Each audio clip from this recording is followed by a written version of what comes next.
Hey y'all, so I'm going to be doing a series where we're going to dive deep into the meaning of the tarot.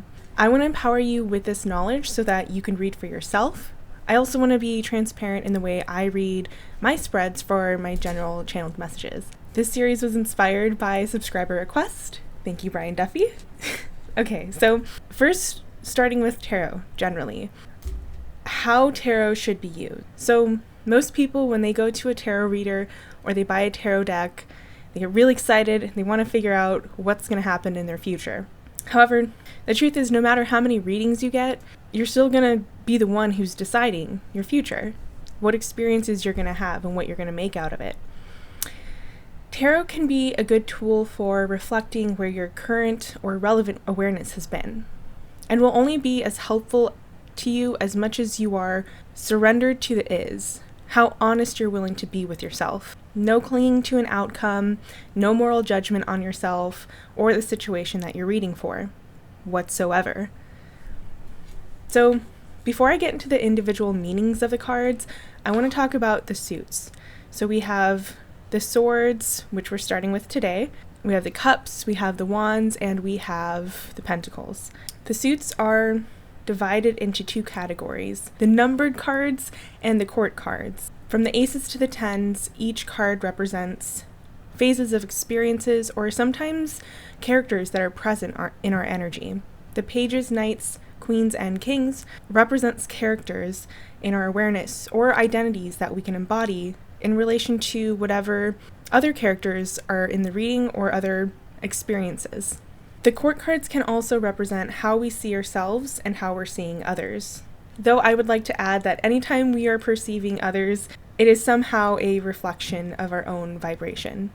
Into the swords. Okay, so tarot was created in the 13th century, a time where swords were not just weapons of warfare, but they're also a status symbol amongst the elite. When you're reading for a more practical reading of some kind of physical event, the swords can represent a fight or an argument. In a lighter perspective, the swords can represent a conversation that leads to some kind of breakthrough, some kind of intellectual breakthrough. All four suits of the tarot can be associated with Carl Jung's four functions of the mind. These functions of the mind are mental processes within a person's psyche that are present regardless of common circumstance. If we were to look through the lens of these four functions, swords would represent the thinking, focused on objective analysis and logical reasoning, using external information to make objective decisions rather than intuitive thinking or feeling. Depending on the number of the card or the surrounding cards, this can take the form of external logic and communication or internal reasoning and thought patterns.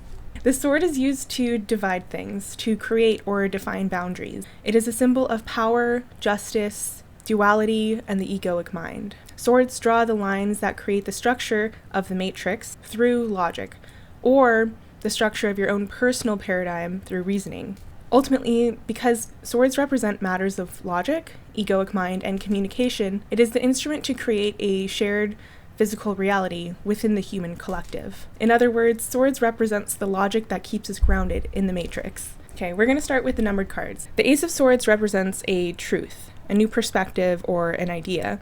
It's like an epiphany, that moment of a mental breakthrough. It is a download that cuts through the ego's conscious thoughts, that shifts your perspective. It is a new idea before anything is manifested.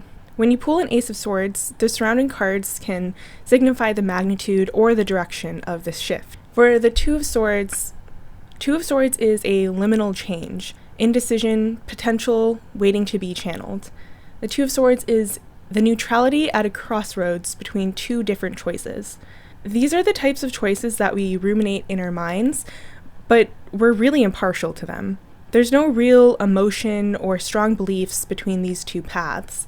Although when you pull a Two of Swords, the surrounding cards can signify the nature of the two choices. The Three of Swords. This is heartbreak, sorrow, psychic attack, sheer disappointment. The Three of Swords is that sinking feeling when we become aware of something that we did not hope for or plan for. It is that moment when an unwanted experience manifests from our subconscious. Sometimes this can lead to a crash out. Sometimes it can lead to deeper self-reflection. It is an opportunity to choose a better meaning for yourself of how that experience benefits you in the journey that is your life. When you pull a Three of Swords, the surrounding cards can signify the perceived cause and effect of this sorrow. The Four of Swords. This is rest, mental stability, retreat, meditation, just calm energy. All of the fours in tarot represent some kind of stability in some way. Because the sword represents the cerebral, the Four of Swords is a meditative state. This is when we're focused on nothing but awareness. This can look like literal meditation, when we're just focused on breathing, on being, or this can look like general awareness of the thoughts that pass through your consciousness, not really attaching yourself to these thoughts. When you pull a Four of Swords, the surrounding cards can signify what aspects of ourselves we need to or have already detached from. The Five of Swords. So this is winning at all costs. This is a fight for egoic gratification. All of the fives in tarot represent the earthly realm. I'm talking about deeply in the matrix, low vibe energy. So when we have the Five of Swords, it is a harsh ego battle. It is when we're in that state of fear and we're pointing our swords towards someone or generally the outside world. Think of like a scared, stranded dog who's been on the streets for so long, they don't even know what it's like to be helped. They don't even know what it's like to be loved. It's like a knee-jerk reaction from our ego trying to protect itself. Not always a bad thing, because sometimes our reaction could be for a good reason. When you pull the Five of Swords, the surrounding cards can signify the underlying reason for the fear, or the outcome if you continue to operate in this energy. So the Six of Swords is a transition to calmer waters. It is changing surroundings and it is surrender. All of the sixes represents balance and alignment. The Six of Swords is all about surrender. After the battle from the Five of Swords, at some point we remove ourselves from the situation. It is the state of moving to calmer waters or surrender when we come into an alignment to help us gain perspective, but we still haven't really reached a breakthrough. It is just the act or intention of surrender. Or the Six of Swords can talk about travel or plans to travel. When you pull a Six of Swords, the surrounding cards can clarify the nature of this transition, or whatever it is we're surrendering. The Seven of Swords, deceit, betrayal, backstabbing, secrets. The Seven of Swords is probably the least favored card in the tarot. It is commonly interpreted as deceit and betrayal. This card is a very sneaky card and can represent those times when we're trying to mask some sort of aspect of ourselves or perceive that others might be trying to be something that they're not.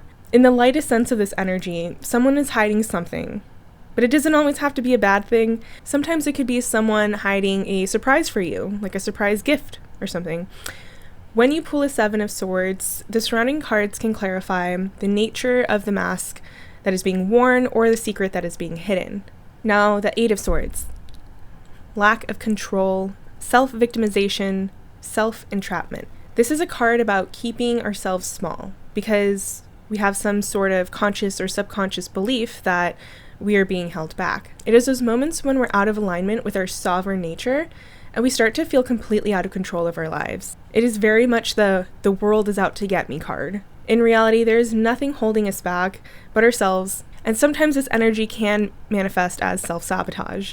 When you pull an Eight of Swords, the surrounding cards can signify what belief is hiding in our subconscious, or it can clarify how it's manifesting in our physical reality. The Nine of Swords. This is a feeling of impending doom, anxiety, sleepless nights. This card to me always represents our worst fears about a situation that are an illusion. It's those times when we're overworking our minds and we're thinking about the potential of an outcome of a situation. Or this type of anxiety can be a manifestation of some kind of guilt or shame that we're holding on from our past and projecting onto our future. This is a real paranoid type of energy, which can be a good thing when it comes out in a reading because it reminds the querent that it's never bad as it seems. When you pull a Nine of Swords, the surrounding cards can clarify what the paranoia is about and whether it's a valid feeling in regards to your physical reality. The Ten of Swords is a mourning after an ending. The worst is over, it is rock bottom, closure and resolution. The Ten of Swords is that point in a situation or experience where it's over, it's done, there's no going back. This can look like after a breakup and you're trying to find closure, and then somebody shows their true colors, and you will never see them the same again. It is the point or the perspective that we gain after a usually difficult cycle. But what I love about the Ten of Swords is that in every situation, good or bad, there's always something that the situation leaves us with. Even if it feels somber with emotional residue, we pick up the pieces to take with us and use those pieces to build a new foundation. When you pull a Ten of Swords, the surrounding cards can indicate what it is we're moving on from, or what the lesson is that we've learned from the situation. Now we're going to get into the court cards. So all of the pages in tarot represent our inner child. It is the curious and the playful parts of ourselves, sometimes naive aspects of ourselves. The Page of Swords represents curiosity in the most cerebral sense. I like to think of children's science experiments when we're just learning about how the world works and how it functions around us. Not really getting into the meat of the math and science of it all, but just kind of playing around to have fun. This can also represent gossip, petty banter, trivial communication, or meaningless rambles, either between us and another individual or in our own internal dialogue. Or it can be the beginning of a new intellectual pursuit. But at this point, you're just kind of scraping the surface. When you pull a Page of Swords, the surrounding cards can clarify the essence of the intellectual pursuit or dialogue. The Knight of Swords. All of the knights in tarot represent the young adult inside of us. It is the person that is on a journey to deliver something or to find something. The Knight of Swords represents our impulsive or flighty side.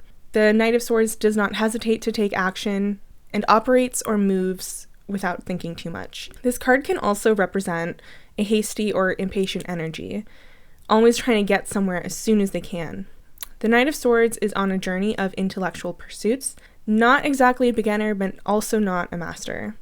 And just like the Page of Swords, when you pull a Knight of Swords, the surrounding cards can tell you the nature of this intellectual pursuit or dialogue, or it could tell you the nature of the intellectual journey that they are on. The Queen of Swords. All of the queens in tarot represent the divine feminine in all of us. It is the aspect of ourselves that are open to receive. So with the Queen of Swords, this is when we're in observation and perceptive to information being shared with us. I see this card as discernment. When we receive information and we're filtering out what is actually valuable information for us and what is not.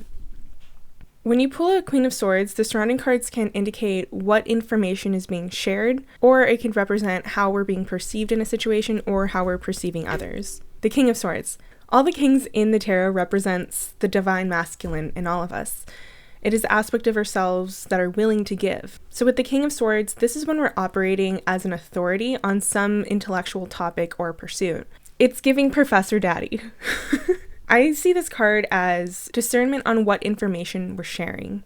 Unlike the Page or the Knight of Swords, the King is a lot more stoic and coherent in the information that they're sharing. And unlike the other kings of the other elements, the King of Swords is a no bullshit and serious type of energy. It is a straight shooter, intended to give you the clearest message in the most efficient structure of words, logic, and reasoning. When you pull a King of Swords, the surrounding cards can indicate what information is being shared from us or from another person. Or it can be how we're being perceived or how we're perceiving another. Thank you so much for watching. I know that this helped. Let me know down in the comments what you think, if you have any other interpretations of these cards. I think for my next video, I'm going to be doing the cup suit. Yeah. Okay. All right. Bye.